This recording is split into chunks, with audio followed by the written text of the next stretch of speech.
On today's episode of Queens Exposed, we will be examining the infamous French Queen Maria Antoinette and determining if her reputation was deserved or devised. Was she truly to blame for the French Revolution? Did this mere woman of the palace really control her husband, the king, and shun the people of France? We will interview experts that will attest to these subjects and complete our expose of Queen Marie Antoinette. Marie Antoinette was born daughter to Austrian Empress Maria Theresa. One of eight daughters, Maria was used, just like her other sisters, as leverage through marriages to secure alliances for Austria. For her May 1770 wedding, she was escorted to France amid an entourage that includes 57 carriages, 117 footmen, and 376 horses.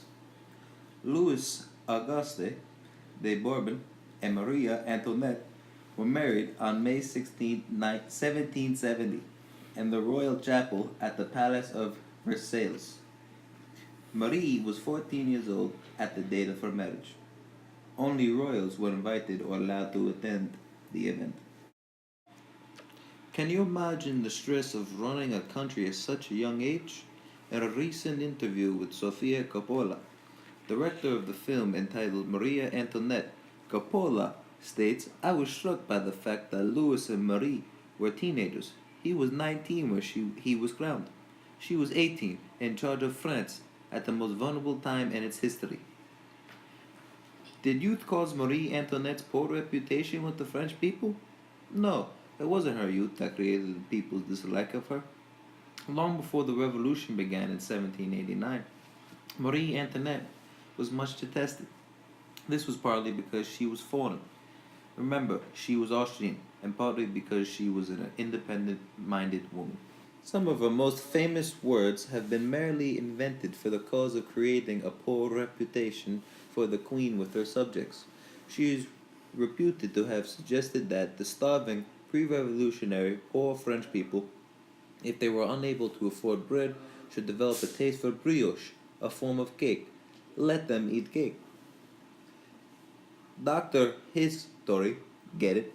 French historian with the College of Francis confirms through his research findings. There is no historical record that she said any such thing. Her most celebrated words were almost certainly invented by a rumor monger of the time. Now, did her actions relay that she was capable of saying something just insensitive? Why, yes. She was undereducated, liked to party, stay up late, gamble, and purchase jewelry. Therefore, Marie became a scapegoat for the French people.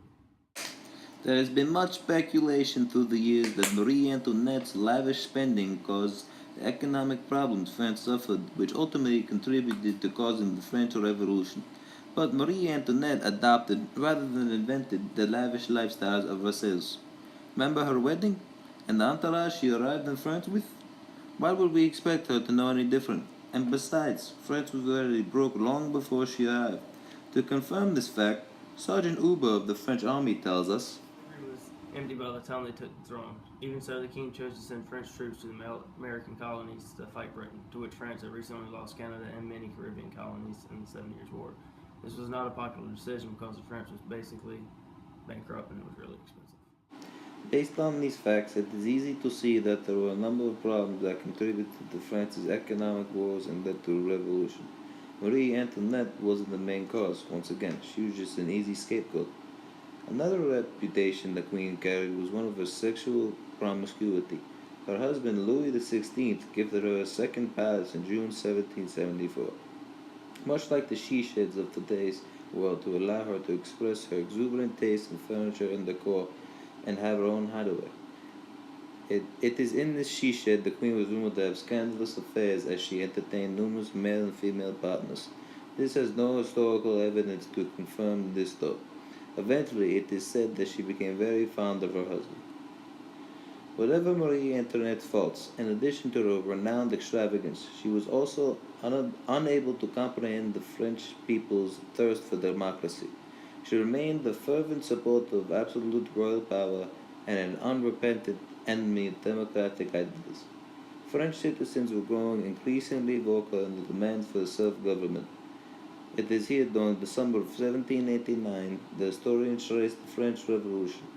On July 14th, some 900 Parisian workers, shopkeepers, and peasants, all fearing that the king would dissolve the Representative National Assembly, decided to storm the Bastille prison to seize arms and ammunition.